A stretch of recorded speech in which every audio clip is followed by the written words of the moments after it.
Halo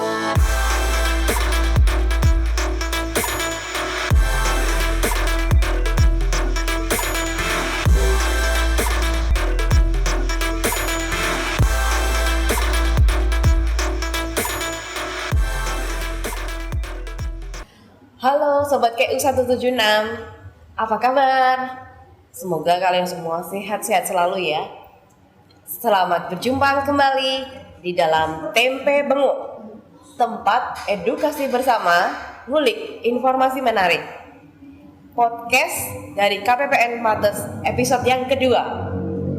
Nah, Sobat KU semua, pada bincang-bincang kita kali ini, saya ditemani dengan Pak Eko Suprianto, Kepala Seksi Bank KPPN Wates. Apa kabar Pak Eko? Alhamdulillah baik, Bu Citra. Gimana kabarnya Bu? Baik juga, cuma agak sedikit flu ini Pak. Iya, suaranya ngebas ya Bu ya. Iya betul Pak. Ya. Mungkin Pak Eko mau menyapa dulu Sobat KU 176 Pak Eko. Terima kasih Bu Citra. Halo Sobat KU 176, berjumpa lagi di podcastnya KPPN Wates. Tempe Benguk ya Bu Citra namanya ya. Iya betul Pak Eko. Jadi Mbak Pipit kita tuh punya podcast ya, kita beri nama Tempe Benguk. Tempe tadi apa Bu Citra? Tempat edukasi bersama, ngulik informasi menarik. Iya, jadi setelah kemarin di episode 1 kemarin kita sudah membahas terkait pembiayaan UMI ya Bu Citra ya. Jadi udah dengan narasumber langsung Kepala KPPN Wates Ibu Riri Mardiani. Nah, pada kesempatan sore hari ini kita kedatangan tamu spesial ya Bu Citra ya. Betul Pak Eko. Langsung dari penyalur pembiayaan UMI ini. Monggo Bu Citra diperkenalkan dulu. Iya, baik Sobat KU 176 telah hadir di sini dari penyalur PT Permodalan Nasional Madani Area Wates. Saat ini telah hadir di sini Kepala Unit dari Pengasih, yaitu Ibu Pipit Fatmawati. Atau biasa kita sapa dengan Mbak Pipit. Ya, boleh karena, disapa dengan begitu Mbak Pipit? Pipit? Boleh, kan masih belum menikah, jadi belum ibu-ibu. Baik. Mbak ya. Monggo kalau Mbak Pipit mau menyapa juga Sobat KU 176. Sobat KU 176. Wah, 176 itu kode KPPN kami Mbak. Oh, Jadi KPPN Wates itu kodenya 176. Makanya kita menyapa sobat kita, ada sobat KU keuangan. Keuangan 176 ya. Iya. Iya. Ya. Halo Sobat KU 176, hari ini alhamdulillah saya diberi kesempatan buat berbincang-bincang dengan pihak KPPN Wates ya Bu ya. Betul. Untuk mengulik informasi tentang program kami dari PNM Mekar, seperti itu ya. Iya, betul Pak Pipit. Iya. Gimana, sudah nggak sabar kita Bu Citra pengen tahu nih terkait pembiayaan UMI yang dikelola oleh dari PNM. Monggo Bu Citra kalau mau ditanyakan dulu. Iya, ini Mbak Pipit ya. Pembiayaan ultramikro ini merupakan program pemerintah yang menyediakan fasilitas pembiayaan bagi usaha ultramikro yang belum dapat mengakses program pembiayaan dari perbankan. Bagaimana pendapatnya Mbak Pipit terkait pembiayaan ultramikro ini? Untuk pembiayaan ultramikro ini sih dari sudut pandang PNM ya Bu ya. PNM. Dari sudut pandang PNM alhamdulillah sangat membantu untuk masyarakat-masyarakat yang mungkin untuk mengajukan pinjaman permodalan ke perbankan yang belum bisa, karena kan untuk kita mengarahnya ke pembiayaan benar-benar ultramikro UMKM Kecil, yang menengah ke bawah seperti itu. Kan kebanyakan belum memiliki agunan. Nah, untuk produk kita kan tanpa agunan. Jadi bisa membantu untuk yang belum bisa ngambil di permodalan di perbankan seperti itu. Jadi memang mudah ya Mbak ya. Ya, kita tanpa agunan. Kalau debitur ultramikro kan yang benar-benar ultramikro berarti kan kecil sekali ya. Jadi kalau mau Pengusaha kecil ya Pak? Sangat mudah ya Mbak. Iya, sangat Artinya mudah. cuma menunjukkan NIK aja ya. Iya. Dengan NIK aja bisa. Kita syaratnya cuman KTP sama kakak aja sebenarnya. Oh gitu. Iya. Sangat mudah. Iya. Sehingga dapat menjangkau masyarakat ekonomi lemah untuk mengembangkan usahanya. Oh iya. Berarti sejalan dengan tujuan ini Bu, tujuan pembiayaan ultramikro sendiri ya Bu ya, kan tujuannya kan menyediakan fasilitas pembiayaan yang mudah dan cepat bagi usaha ultramikro serta menambah jumlah wirausaha yang difasilitasi oleh pemerintah. Berarti dengan kemudahan itu berarti tujuan yang diharapkan dari program ini bisa tercapai ya Pak? Iya, Ya? alhamdulillah semoga bisa tercapai, Iya. bisa memenuhi. Ya, baik. Ya. Kemudian kemudahan apa yang diberikan oleh PNM dalam menyediakan fasilitas pembiayaan kepada para pelaku usaha ultramikro ini? Kemudahannya itu tadi ya Bu, kita nggak ada anggunan, terus untuk prosesnya pembiayaannya menurut saya sangat cepat, tidak lama untuk nasabah atau debitur kami bisa menerima pembiayaan dari kita. Seperti itu prosesnya, kita nggak lama, maksimal 1 minggu kita untuk proses pencairan pembiayaannya, seperti itu. Itu pakai survei ya Mbak ya? Iya, Pakai kita surveinya untuk nasabah baru, surveinya 2 kali. 2 kali. Iya, 2 kali. Jadi ada petugas untuk survei di lapangnya, nanti diverifikasi sama kepala unit atau wakil kepala unit, seperti itu. Iya. Terus itu Mbak Pipit ya terkait dengan proses penyaluran dan pembayarannya.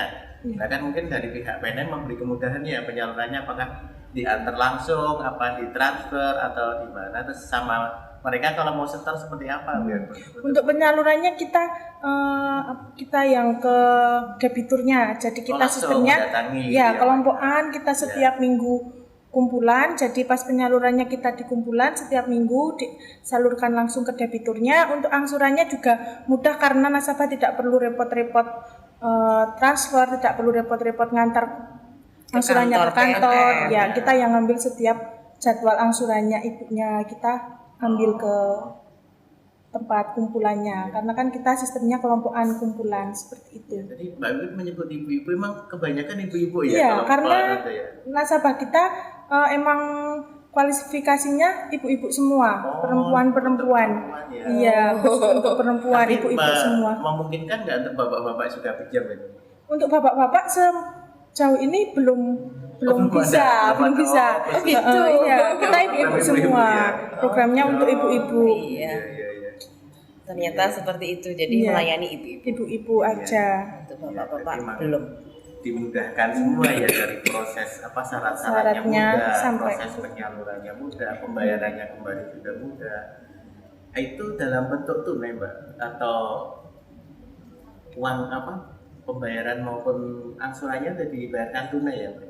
Kalau sejauh ini masih tunai, tapi sekarang udah beberapa ada yang sudah melakukan pakai digitalisasi, pakai rekening BRI. Karena kan kita juga udah holding sama BRI, jadi pencairannya modal cashless lewat BRI juga beberapa sudah ada. Iya. Itu salah satu program kita Bu Citra ya. Kita juga diminta untuk mendorong dan mengedukasi. Makanya kemarin waktu kita survei ya kita meminta mereka untuk menggunakan transaksi digital, karena memang transaksi digital itu lebih mudah, lebih aman, lebih menguntungkan, dan juga efektif efisien ya. Jadi orang kan nggak perlu itu cuma dari dalam rumah sudah bisa lewat HP aja. Gitu.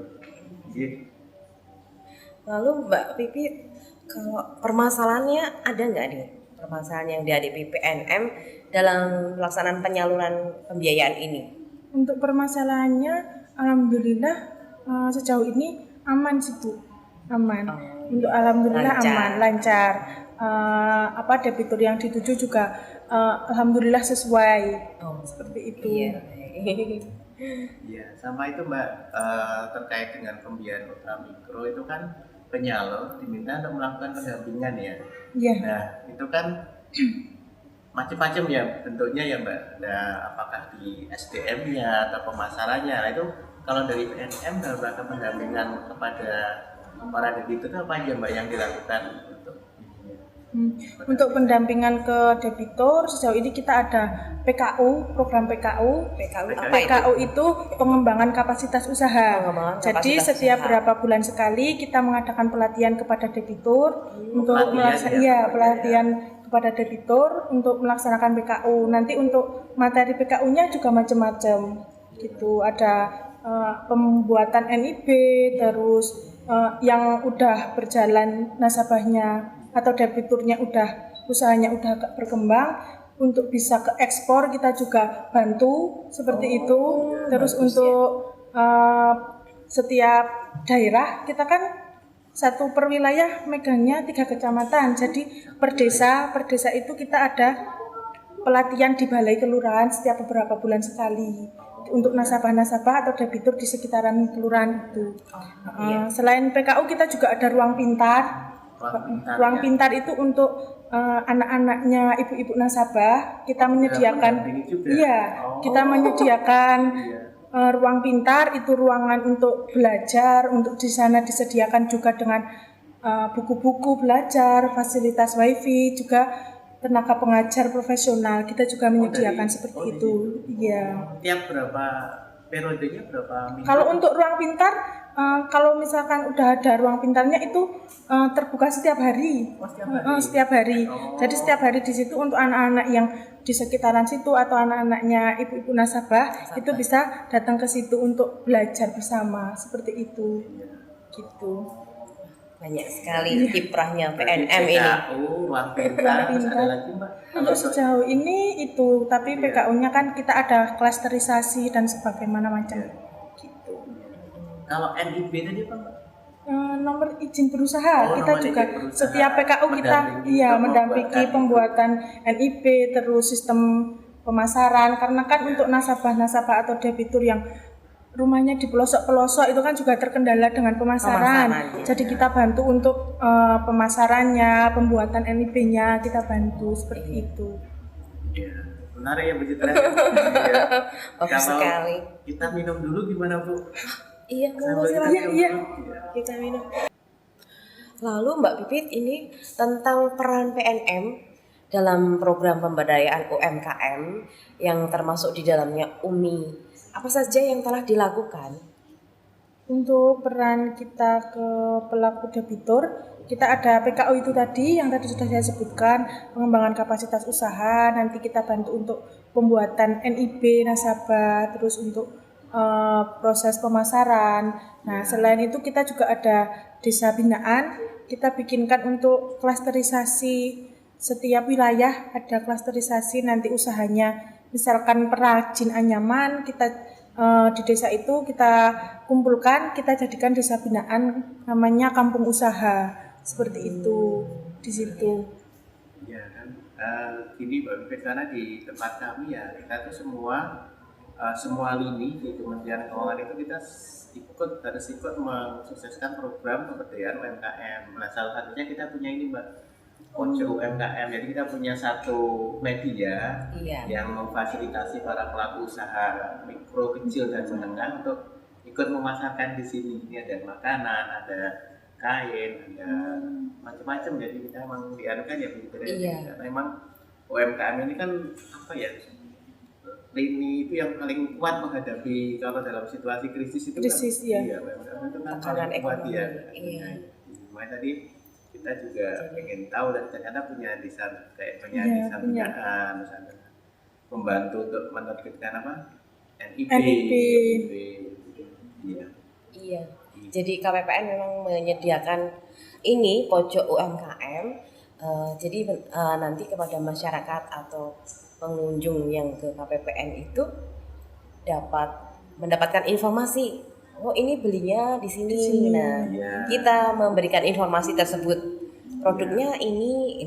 Kita dapat mendapatkannya di sini. Nah, kita membantu memasarkannya seperti itu.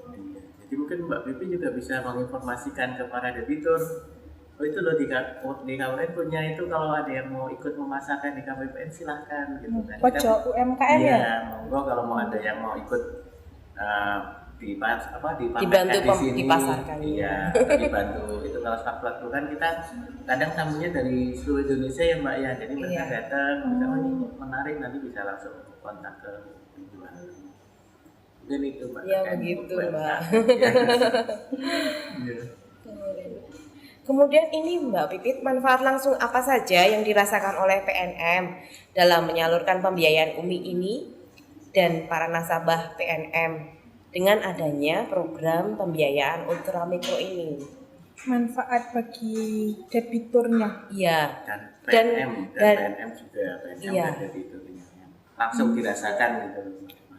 Untuk manfaat dari segi PNM sendiri, alhamdulillah kita merasa sangat gimana ya, sangat bangga karena bisa membantu untuk usaha-usaha penyalur, usaha-usaha menengah ke bawah yang mungkin kan kita kan sampai wilayah ke pelosok ada yang belum terjangkau. Nah, itu kita jangkau. Jadinya kita merasa alhamdulillah bisa membantu untuk pelaku-pelaku UMKM yang di wilayah-wilayah pelosok seperti itu. Turut berperan serta membantu program pemerintah dalam meningkatkan kesejahteraan sampai di pelosok-pelosok sampai tadi. ke pelosok. Kemudian manfaat yang dari nasabah sendiri gimana Mbak? Alhamdulillah sejauh ini nasabah atau debitur kita merasa sangat dibantu dengan adanya UMI atau ultramikro yang disalurkan lewat PNM Mekar. Seperti itu. Jadi untuk nasabah-nasabah atau debitur yang belum bisa mengajukan pinjaman permodalan ke perbankan, bisa pengajuan di kita untuk mengembangkan usahanya dulu seperti itu. Terus kalau dari debitur atau nasabah itu ada keluhan nggak Mbak terkait dengan program ini? Untuk keluhannya karena kita kan harus berkelompok. Untuk pembiayaannya. Jadi kalau misalkan yang mau mengajukan pribadi itu belum bisa. Nah, itu seperti itu. Jadi untuk PNM khusus yang berkelompok. Iya, kita harus berkelompok. Satu kelompok minimal? Kita minimal 7 anggota, maksimal 30 anggota. Dalam satu kelompok. Dalam satu kelompok. Terus itu menentukannya gimana Mbak? Maksudnya dalam satu kelompok 7 orang. Terus masing-masing orang bisa pinjam berapa itu? Beda-beda. Nanti untuk pinjaman pertama, kalau pembentukan kelompok baru, pembentukan kelompok baru kita minimal 7 anggota, itu nanti pinjamannya disamaratakan. Jadi kalau misalkan pengajuannya 3 juta, 7-7-nya 3 juta semua, seperti itu. Kalau udah siklus kedua dan selanjutnya bisa pengajuan beda-beda, seperti itu. Bisa meningkat secara bertahap.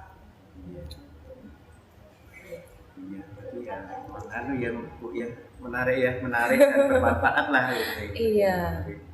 Ini supaya para sobat KU176 juga mengetahui tentang pembiayaan UMI dan juga tentang penyalurnya siapa aja. Kemudian pada saat kesempatan ini kita bincang-bincang dengan salah satunya yaitu dari PT PNM ini.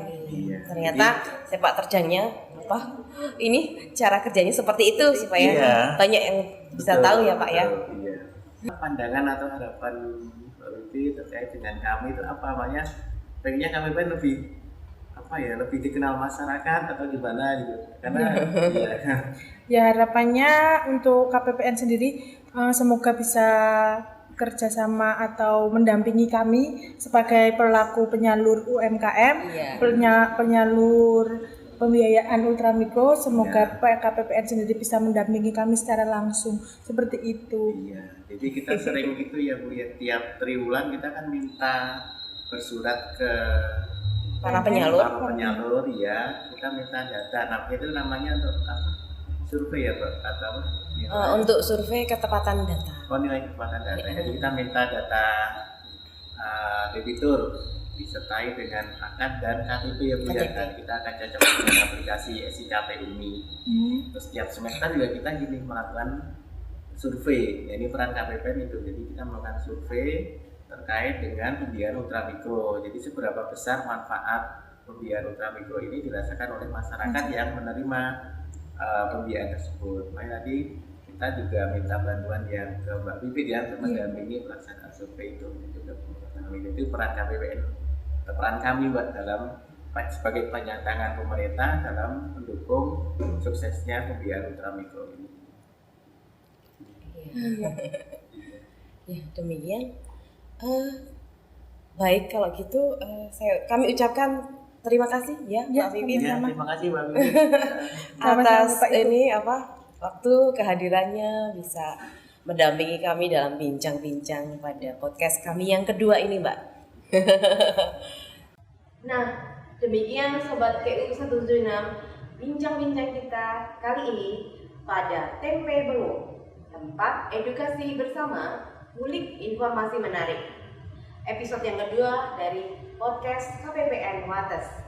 Kami mohon maaf apabila ada yang kurang berkenan di hati. Datang, modal usaha mudah tersedia, kesejahteraan meningkat, rakyat senang. KPWN Wates Jos. Sampai jumpa pada podcast yang berikutnya.